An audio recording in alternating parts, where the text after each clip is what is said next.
Hey guys, it's Megan from A New Box of Crayons, and I'm here this week to help you survive Parent-Teacher Conference Week. I myself am getting ready for Parent-Teacher Conferences, and I look like a mess because I feel like I'm running around with my head cut off. So I'm here to share some tips and tricks that I've learned from other people and that I've figured out myself to kind of help you survive Parent-Teacher Conference Week without completely losing your mind. So let's go ahead and get started with my number one tip. Number one, the first thing you definitely need to do is get prepped early. Make sure that you have everything that you want to share. Start thinking like 2 to 3 weeks in advance for parent-teacher conferences. Start saving samples of work so they're recent. I have a file cabinet where I have a file, like a hanging file thing, for each student, and in there I'll put like spelling tests or phonics work where we've kind of missed maybe a blend or we're missing a certain vowel, like deciphering between long and short vowels. I save all of those things, and when I sit down to think about parent-teacher conferences, it's nice to have extra paper rather than being like, oh no, I sent that home and now I have nothing to share with you. So saving those papers, as messy as it can get, it's definitely worth it. So prepping early and saving those papers is going to help you not be as stressed when it comes to the week of parent-teacher conferences. Step number 2, always find positives. There are positives in every child in your classroom. It is just harder to find them for some of them, and there are just some days where it's just really hard to find them all around. So what I did this year, because that's a really hard thing to do, I'm not going to lie, I struggle with it. So what I did this year, I have a parent-teacher conference pack in my Teachers Pay Teacher store where I'll link to this blog post, and I have a little surprise for you here in a little bit. But what I did is I made a growth and a glance chart. This helps me find positives in each area, like the main areas, like reading and writing and math.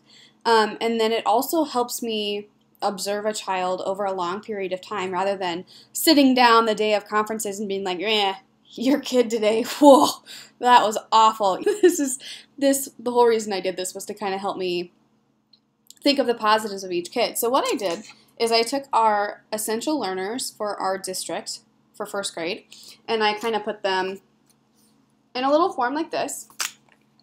And then I made a little like check line so I can go through and I can check them off.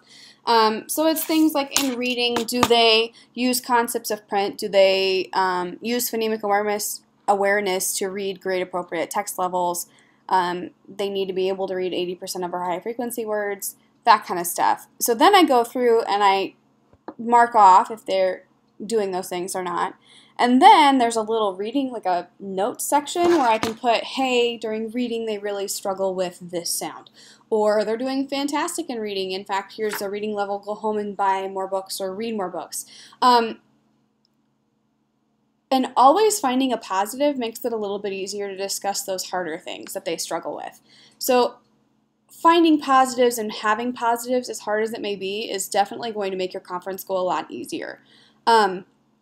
That's why my Growth in a Glance, I started this 2 weeks ago, and just 5 minutes a day I would pick one kid and I would watch them during writing, or I'd go talk to them during writing, or I would observe them during their guided reading lesson, and while they were independently reading, I would take notes. I've been doing this for 2 weeks, and it has really helped me evaluate each and every one of my kids. It's a long process, yes, but I have a lot of positives, and I do have some things that with those positives I'll be able to piggyback on and be like, yeah, by the way, we also need to keep working on this.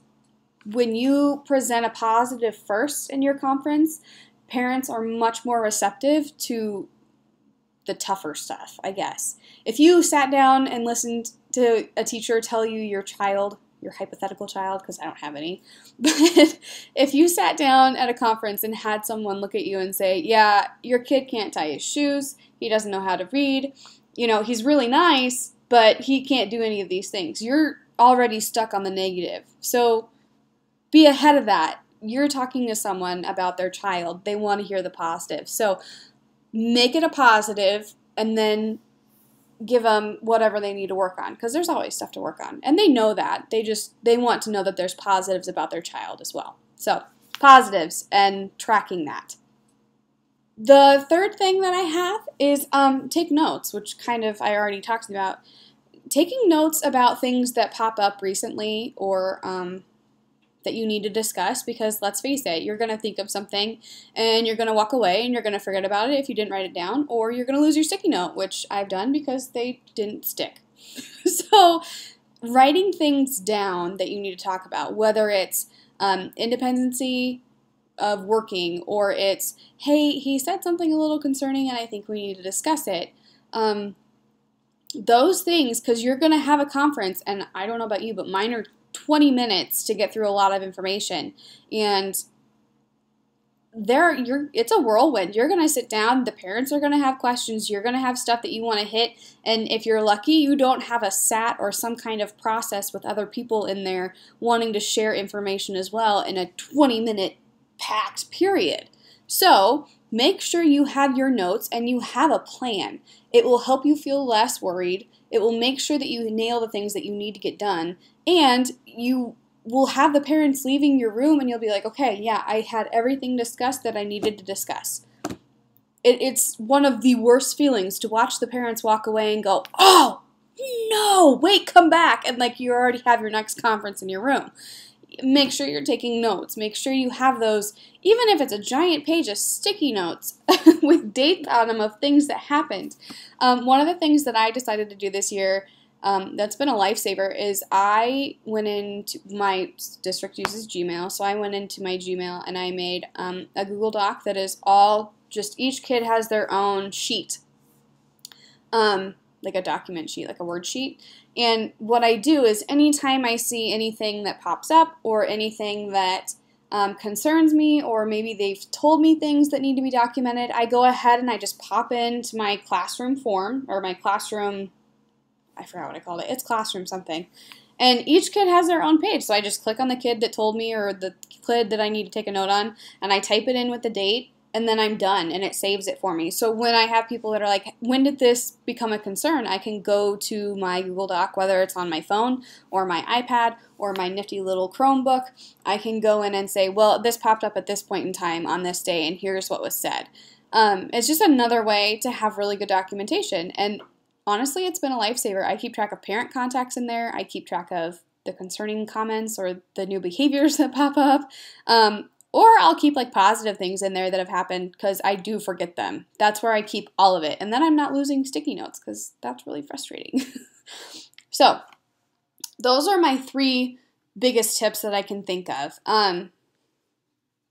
prior to conferences happening.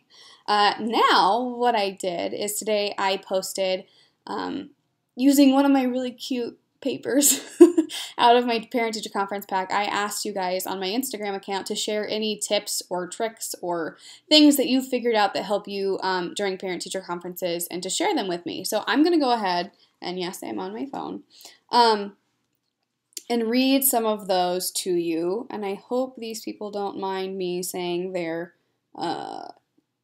Instagram names. I don't know your real name. I'm really sorry. I wish I did, but this will work. So I have one from Teacher 2.0 that says, I always ask the parent to start if there is anything they want to start with.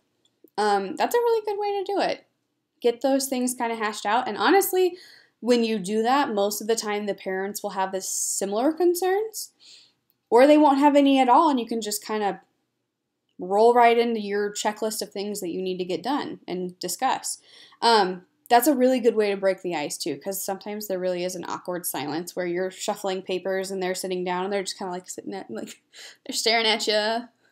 Okay, like, we're ready. And you're like, okay, I'm trying to breathe and think of what I have to say and all of that stuff. So definitely breaking the ice and that silence with asking the parents if there's anything that they want to discuss or bring up first.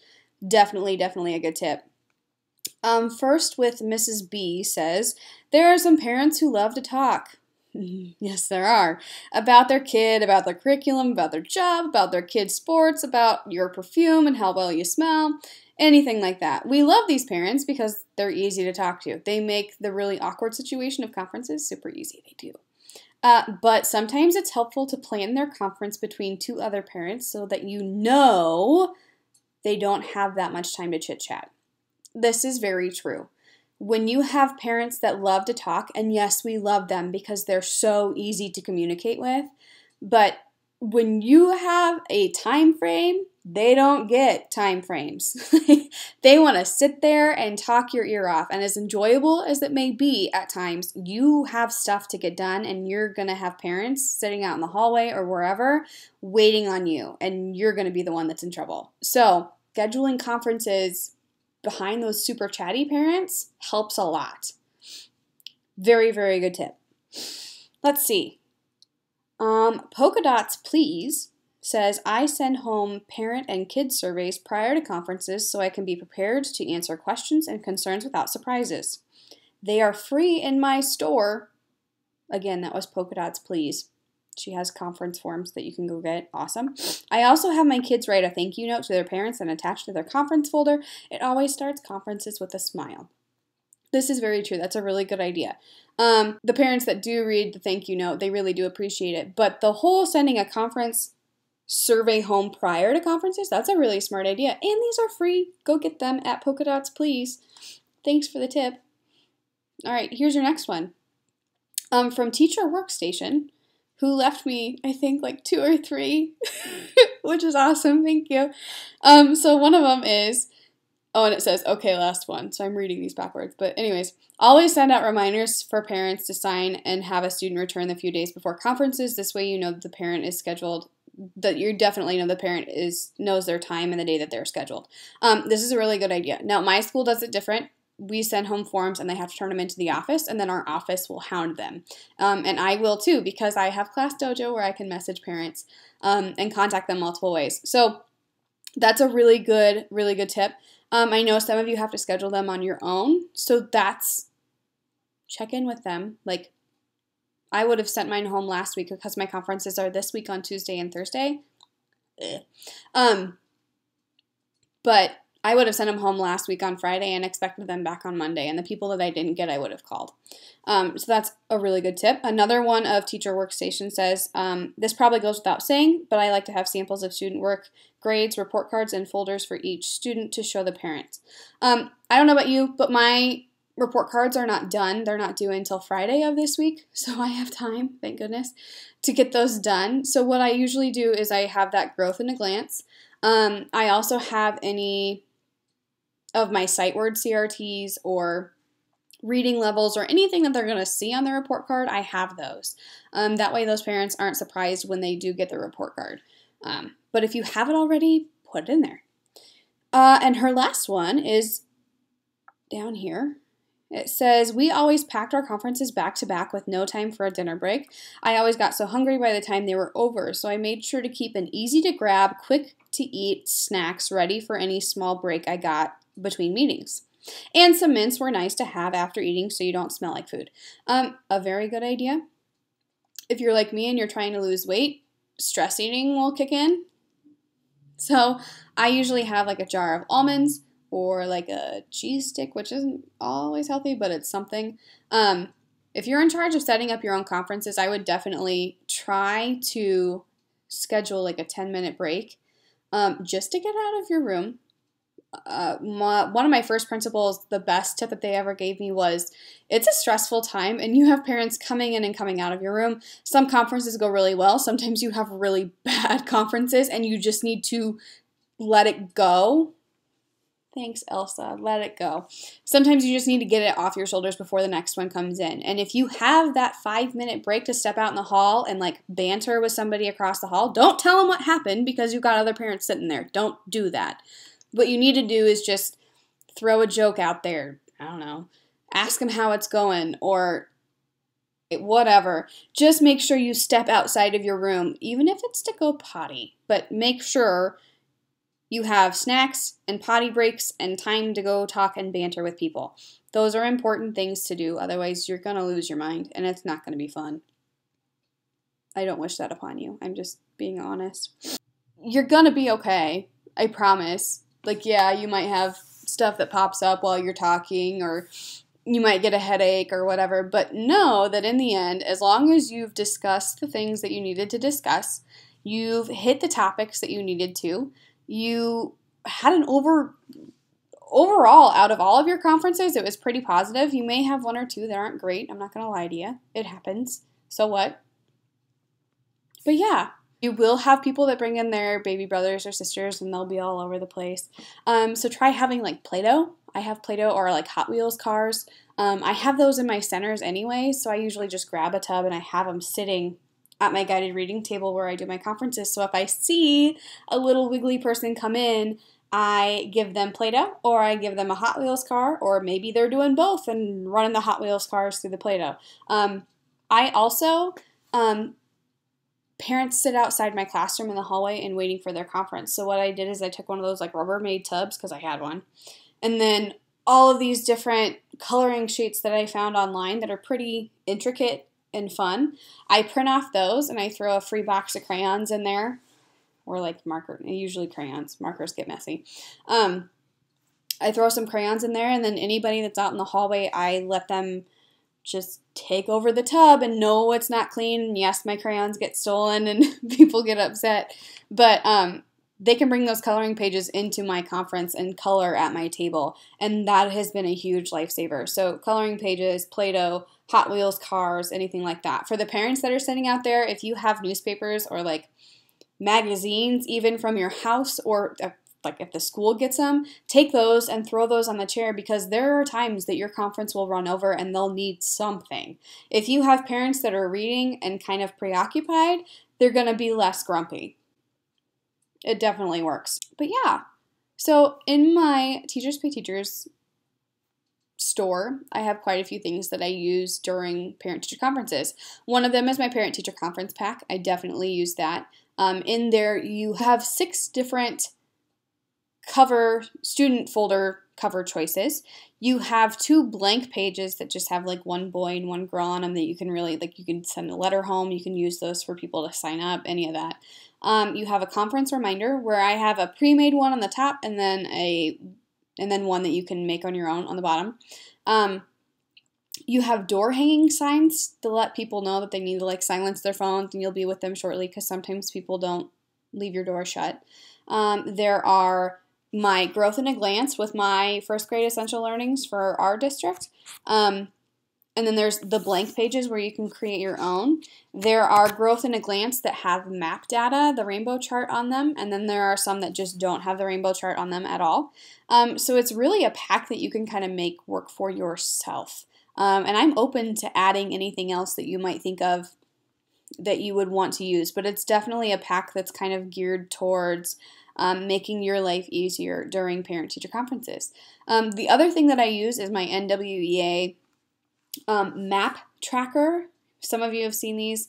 It's in my Teachers Pay Teachers store. It is just one page for reading and one page for math, and then I've added some where you can add your own.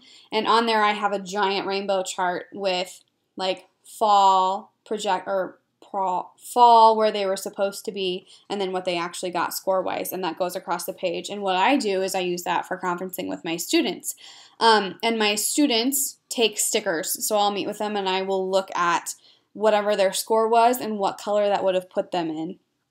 And then I pull them up and I say, okay, so in fall you were in the red, and now you get to put your sticker in the yellow because you went up 12 points, or whatever. I'm not even sure if that's the right color order right now, but then I take those papers and I put them in my students' folders, and I show the parents, because map data is really hard to explain. Any kind of data is hard to explain to parents. So using a rainbow chart for colors is a lot easier as long as they see that forward progress. Once you start throwing numbers at parents and students, it can get kind of confusing. So that's the other thing that I definitely use during parent-teacher conferences to share information. Those are my top 2 pieces that I definitely hit. So I hit their Growth in a Glance, which is like the reading level and all of that stuff, and then I hit their map data because that's a big deal at my district.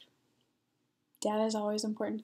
So yeah, so along with the free stuff that people posted on Instagram, if you have more tips or tricks, go ahead and feel free to share them. awesome. I hope you found this video helpful. In this blog post on the primary pack, I will be leaving links to my store for my parent-teacher conference pack, and I will be leaving links for the NWEA trackers that I have in my Teachers Pay Teachers store. And for the next 24 hours, I will keep both of these on sale in my store.